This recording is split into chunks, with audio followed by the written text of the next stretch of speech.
The shocking allegations levelled at Sean Diddy Combs have burst the floodgates on salacious claims about an industry many people believe harboured a monster. Understandably, the internet's ablaze with claims about these events and whether other powerful figures were involved too. Well, last week I interviewed Jaguar Wright, a singer-songwriter who's made claims about Diddy for years. Those claims had already received a lot of attention in the media across many platforms for many years. And that's the thing about platforms. The reality of the modern world is that pretty much everyone has a platform as long as they have something to say that other people want to hear. That's why we invited her on to be interviewed. The people making these claims have an audience with or without shows like mine. Well, Jaguar Wright unexpectedly made several serious allegations about Jay-Z and Beyonce during that interview. As I said in the moment, they were not present to respond or defend themselves. But now they have. Their lawyers contacted us to say that those claims were totally false and have no basis in fact. And we've therefore complied with the legal request to cut them from the original interview. Where's the 50 Jay-Z competition? That's the one I've been waiting for. I say shame on Piers Morgan. Well, why shame on him and not shame on everybody else? When you have a platform that people actually consider viable, and you invite this? The streets are buzzing about how 50 Cent had Piers Morgan completely rattled during their interview. Piers, known for his slick talk and sharp questioning, thought he could corner the King of Queens, but he clearly underestimated him. The moment 50 pulled out his receipts, Piers' entire demeanor shifted faster than his infamous Twitter beefs. The way 50 flipped the script on hand left everyone in the studio stunned, clutching their pearls and talking about it for days. It was a masterclass in composure and wit, with 50 commanding the moment like only he can. He's had a house in Carrollton for over 7 years. That he comes down here, getting a lay of the land, hiring private investigators to follow people around. Real life.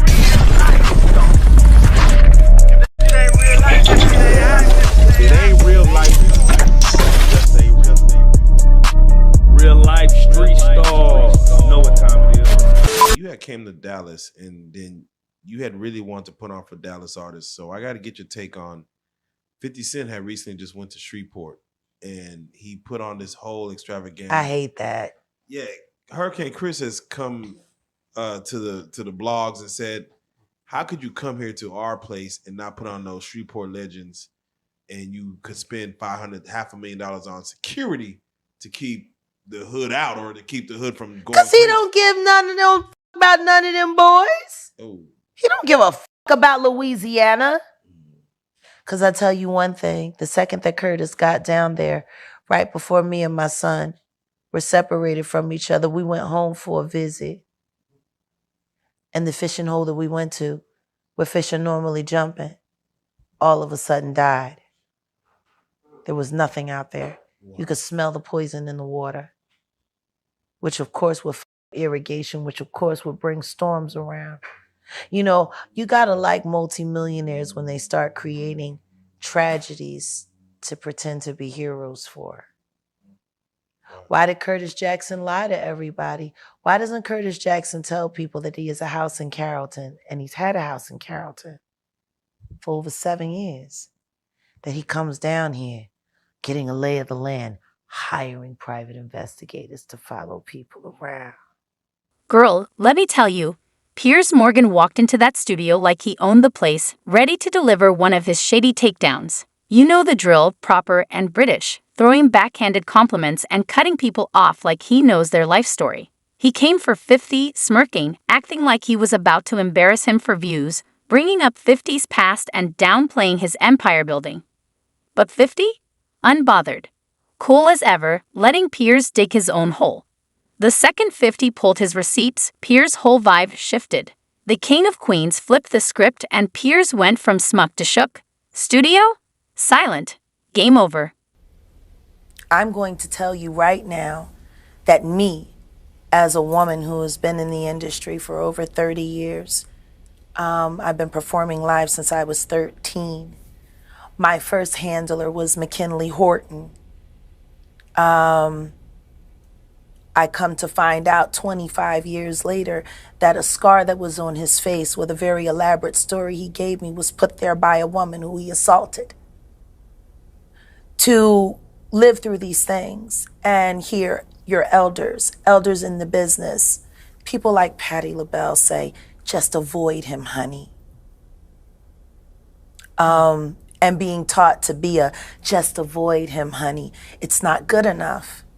Not when you live through these things, you're still suffering the PTSD created by all of this, and you're talking to a victim that's 20 years younger than you, and she's telling you the exact same thing that happened to you. Right, there's been a lot of rumor mill about what has happened in the rap world. A lot of allegations that the misogyny in the lyrics clearly was based on a general misogyny towards women away from the music. And that clearly seems to have been borne out by these charges against Diddy, which if he's found guilty of all this, he's never coming out of prison. How dangerous do you think? Thank God. How dangerous do you think he is as a person? I think he's one of the most dangerous people I've ever met. A lot of people have been questioning, well, she doesn't really know him. She has no knowledge of him. She doesn't have a picture with him. I'm smarter than Claudia Jordan. I would never take a picture with the devil. Everyone knew he was the devil. He's been the devil for 30 years. He's been covered and protected by not only Clive Davis, but Lucian Grange. He was selected to be the demon that he is to keep the culture in line so the industry could continue to rape it for all of its precious jewels. We have too many lost. The list of lost is ridiculous. And everyone knows Diddy was selected for this job. He's the Judas. Do you think that if he's cornered in the way that he's been now, that he may start revealing things about other people? He has no choice. His ego and his drug addiction won't allow him to do anything different. Anybody who thinks he's not going to talk is crazy. The simple fact that he's not saying more now only means that the people who have been protecting him all along, who put him in position to be such a horror to the black community, still find value in him. He's got everybody on tape. They all know it. The best part? 50 didn't even try to stop Piers, just let him keep talking, nodding like he was impressed by the basic research. Every time Piers thought he landed a hit, 50 gave him that look, the one that says, I'm 10 steps ahead, but go on. The tension was thick. Even the camera crew was stealing glances, knowing something big was coming. Piers started cracking, shuffling his cards, sipping water, realizing his usual tactics weren't working. 50 kept his cool, smiling like a chess master about to call checkmate. Piers walked straight into his own trap. It was a wrap. See, this is the thing. Everything that I'm about to say to you is not my firsthand knowledge. It is my firsthand witness account experience. I was a sex worker. I was a dominatrix before I got my record deal. That's how I know how the dark world and the sex world and the entertainment world run hand in hand. That's why the movie Blink Twice is so important. Salute to Zoe Kravitz. The sex workers that I have worked with throughout the years and continue to work with even to this day have worn hidden cameras. I have my own tapes. I've seen what they do. The ritualistic behaviors, the drugging, putting girls in the suitcases, dumping them in alleyways. It's horrifying. And it's all done under the protection of this is going to be paid off. There's another NDA. This is going to be, it's terrible. It seems to have been something that a lot of people knew about, but people were simply too scared to talk about.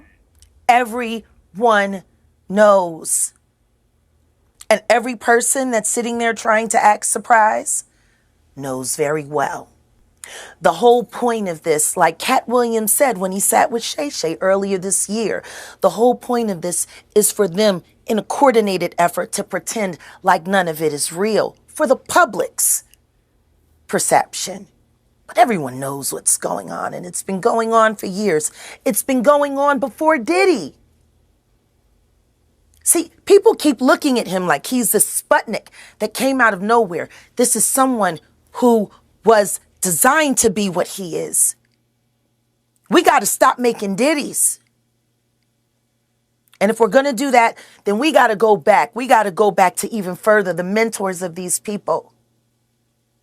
Because Diddy was taught how to do what he does systematically. And Clive Davis has been his greatest teacher. Look, Clive Davis is not here to respond to that. Jaguar, Guess they're on vacation. if this goes to court, Jaguar, do you think the world is going to be shocked by what comes out? Oh, absolutely. I just don't know why they are. It's been happening in front of everyone's faces for decades. For decades. How many victims? What's the difference between me and Judy Garland? Social media. How many victims? There was none for her. How many victims potentially do you think there could be? Thousands. Thousands. I've talked to hundreds that I deal with still myself. I think people should really look into that more. I am friends with Albie Shore. I love him. I love his children. I knew Kim. We used to all hang out together at the Kit Kat Club back in the mid-90s when Diddy was first starting his reign. I watched that whole thing happen. And everything that Albert has been through, every attempt on his life that has been ignored by the authorities, it all leads back to Diddy. And everyone knows it. The wiretapping of the phones, putting air tag on children during visits. These are normal practices that these people do. Just when Piers thought he had control, 50 flipped the script so fast it froze Piers' face colder than a London winter. Instead of getting defensive about his past, 50 dropped receipts that could make someone switch careers, then hit Piers with a corporate flex no one saw coming. Switching from street talk to boardroom strategy, 50 broke down Morgan's media empire like a business school pro. Then, with that polite but deadly smile, he brought up Piers' own controversies, leaving him stumbling over his words. Every comeback Piers tried was met with another sharp fact. The crew, barely holding back their reactions. 50 wasn't just throwing shade, he was dismantling Piers' whole playbook. Checkmate. New York, just like Mount Vernon, New York City, Mount Vernon, and Miami, all that is the same, bruh. Nobody wants to be near him. Nobody wants to touch what he touched, be where he at. You understand? It's crazy, bruh, how his fall from grace, which was never from grace. It's just like the devil just kicked him out of hell. Because he was never in nothing graceful and did anything graceful. You know what I'm saying? I don't care what you say about, okay, he did the music, he had the bad boy legacy and everything like that, man. But, you know, a few albums, a few people, you know, made to be famous, but they not here to tell their story. Black Rob, Biggie, Craig Mack. They not here to tell their story, bro. And now you got everybody telling his story. Yeah, and I know 50, he did a recent interview with US Weekly saying that the reason why rappers are quiet about, you know, Diddy's situation is because they've been to his parties and they don't know what got caught on tape. Bruh, those people who was caught at Diddy party did not know that he had 250 tape recorders in that house. That's a big house. But he had 250 tape recorders in that house that they took, that the feds found. So now with them finding all that and you being at a Diddy party, you know you may have done something that was caught on one of those tapes. You just better pray to God that they don't recognize you. Those people who know that they did something, no, they're not going to speak out. They're not going to say nothing. What part of the game is that? They are not going to come forward and tell on themselves. Nah, not at all. Ice Cube, he said it himself, bro. He said that Diddy's been targeted because of what he said about those folks and those people. Now, the people who was on those tapes may feel like Diddy might be targeting them. Because if he's asked about who is this, who is that, and he's under oath with the federal government, he got to tell them. He's not going to plead the fifth. Yeah, I know that got to be a terrible feeling, man. You know you did something wrong at Diddy party, and you hoping and praying that it's not caught on tape. But they don't think they did nothing wrong. That's their lifestyle. That's their lifestyle, bruh. I ask guys all the time, if two men lay down, how many homos get up? What you mean? I mean what I mean. It's what it is. As Cat Williams said earlier this year, the whole game is a coordinated effort to make it seem like nothing is real for public perception, while everyone knows the truth has been out there for years. Diddy didn't just appear out of nowhere. He was groomed, systematically taught, with Clive Davis as one of his greatest mentors. Jaguar Wright believes if this goes to court, the revelations will shock the world, though they shouldn't. These things have been happening in plain sight for decades. She estimates thousands of potential victims, having personally spoken to hundreds. Reflecting on her time with Diddy, Kim Porter, and Al B. Sure, in the 90s, Jaguar describes a troubling pattern of ignored abuses and even life-threatening situations. Why didn't he tell anybody that Millennium Studios, which is now G-Unit Studios, was already there? Why is he pretending like he built it from the ground up? He didn't. He bought it. I know Millennium. I used to go there all the time. Yeah, it did exist.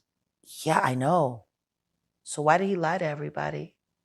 Why did he tell everybody his studio was going to be in Texas? Why did he keep it so quiet? Why did nobody in Shreveport know that he was making such a large acquisition? There would have to be some kind of paperwork there. It's almost as if that sale happened overnight. Not even anyone in the clerk's office knew about it. And I would know. I know the clerk. That's my town. Yeah, you be in Shreveport. Those are my people. Yeah. What is it with all of these pretenders? And now they got an even bigger one named Curtis Jackson. They should check the EPA report since he's been there and the toxic waste he's been allowing to be dumped around the property of Millennium Studios for cheap cash. And I'm not saying allegedly, Curtis. I know what you've been doing. You don't get no about what happens to those people in that town, but I do. I love the people in that town. I just wonder how you like that man I sent you. Because he really didn't think you was going to go for him. You, Curtis, you better do right by Shreveport, or I'm going to let everybody know that Diddy Doo-Wop Bop ain't the only taste you got. So, just to switch gears Curtis. I'm sick and tired of him. I'd have more respect for him if he came out the closet. It seems like because he's a lot more Bogart than Brooklyn. It seems like 50 Cent is trying to take down Diddy. No, he's trying to move Diddy and Jay-Z out the way so he can run it. And the truth is, I ain't mad at him.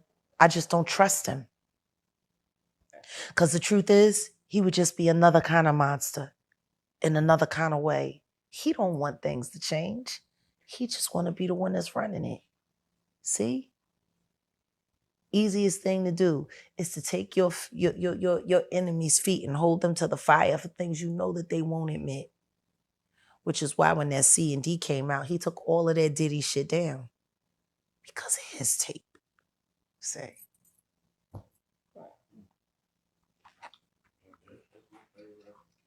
I just wish, listen to me, make you no mistake about it. 50 is pure hip hop, pure MC. And he'll just like Mike Tyson. Does every time Mike Tyson stuck his makes him any less the killer that he is in the ring? See, and I think that's the problem that people don't understand when it comes to this hypersexuality in hip hop and masculinity. A lot of people don't realize a lot of the archetypes and everything that they built on are built around Roman soldiers, Greek soldiers who used butt breaking as a way to trauma bond with each other so that they would kill for each other on the field. You got to think about it. Real soldiers back in those days, they didn't spend a lot of time around women. Women were something that happened or something that you did to have babies with. But most of your time was spent with the men in the field. Y'all saw the movie. Did anybody see Brokeback Mountain? Oh, yeah, that's what it is. You want to know what was the saddest thing? Being on tour buses and watching. While Morgan was still processing 50's business lecture, 50 flipped the entire script. Forget receipts minus 50 had the whole CVS inventory, exposing Morgan's fake tough guy persona. He broke down how Piers targets vulnerable people, women, younger artists, anyone he knows can't clap back with the same media power. 50 wasn't just making accusations, he was connecting the dots between Morgan's Twitter beefs, his interview style, and his career path, like a PowerPoint presentation. Every time Piers tried to interrupt, he stumbled over his words. Known for his quick wit, Piers was suddenly struggling to finish sentences, reaching for water to buy time. Then 50 went for the knockout, pulling up specifics about Morgan's Twitter beefs, dates, quotes, and incidents that had the whole crew scrambling to fact-check. The energy shifted so fast it was like whiplash. The camera crew tried to stay professional, but you could see them exchanging looks, thinking, is he really exposing all this right now? Well, before I get into that, I kind of want to address the prior two panelists. First with Mrs. Jaguar White. She said a lot of things that were very jarring in her explanation of what she saw and had firsthand accounts on. My concern for her, she's saying a lot of things that could be considered libelous. Right. And I would suggest that she contacts an attorney, if only to vet the information she has or purports to have from other victims. At least they can protect her, and then they can also do their due diligence, the attorneys, to make sure that the information she's receiving is accurate outside of the things that she knows and may have proof of. I was very concerned about some of the things that she had said in her prior segment. I also want to address Mr. Vlad, who I know to be a culture vulture, who takes from the Black community and doesn't give back and puts artists in situations where then they are indicted by the police. And he's very much so what we call police type investigation in the Black community. And for him to repudiate what Mrs. Wright has said, I thought was completely out of line. He can say he doesn't agree, which is fine. But for him to be someone who constantly uses the Black community and uses them as a means for his platform, I thought that was very inconsiderate and unprofessional. Now, to get to your question that you asked of me, regarding the victims. There are victims coming out every day, even someone who contacted me last night. So, and it's only standing to be more individuals coming out. I do talk to some of the other attorneys who represent victims that we already have known because they filed cases, who have additional victims who plan to come forward, and they plan to file cases against very soon. So it's only a matter of how many more are going to come out, and it seems to be, it'll be very many more. You've said that you've been contacted regarding the sale of one of the Diddy freak-off tapes, and that it features a very high-profile celebrity. What can you tell us about that? So actually, I recently was contacted by one of my business partners, who's also an attorney, who said to me, well, why are we not writing the demand letter to try to do the catch and kill? And I said, well, if you want to do it, then I'll connect you and you can essentially do it. He was also concerned about wanting to protect the other person who was in the film, mainly because I've known about this for about 3.5 weeks to about a month. I've been communicating with these people who purport to have that videotape. And it wasn't until Thursday night that they outright said, can you write on your letterhead a letter to the individual who's also in the tape and see if they're interested in a catch and kill? And is that something, we'll give you X amount of percentage of it. And at the time I was like, I don't think I want to be involved in this, but I hadn't had time to process. But the other attorney I'm speaking of, he's pretty much been in the know the entire time since I first got contacted by these individuals with the tape. And we're pursuing now a meeting with the three of us for us to broker, I guess, a situation where we'll have certain guarantees that once we make the representations to the person in the tape, that we have some level of assurances that this is a valid tape. The beautiful part was watching Morgan's usual interview tactics completely backfire. Every time he tried to cut 50 off or change the subject, 50 calmly brought it back with another example. When Piers tried to talk over him, 50 just raised his voice slightly, making Piers look rude instead. It was like watching someone try their old karate moves, only to realize they're in a chess match. Were involved too. Well, last week I interviewed Jaguar Wright, a singer-songwriter who's made claims about Diddy for years. Those claims had already received a lot of attention in the media across many platforms for many years. And that's the thing about platforms. The reality of the modern world is that pretty much everyone has a platform as long as they have something to say that other people want to hear. That's why we invited her on to be interviewed. The people making these claims have an audience with or without shows like mine. Well, Jaguar Wright unexpectedly made several serious allegations about Jay-Z and Beyonce during that interview. As I said in the moment, they were not present to respond or defend themselves. But now they have. Their lawyers contacted us to say that those claims were totally false and have no basis in fact.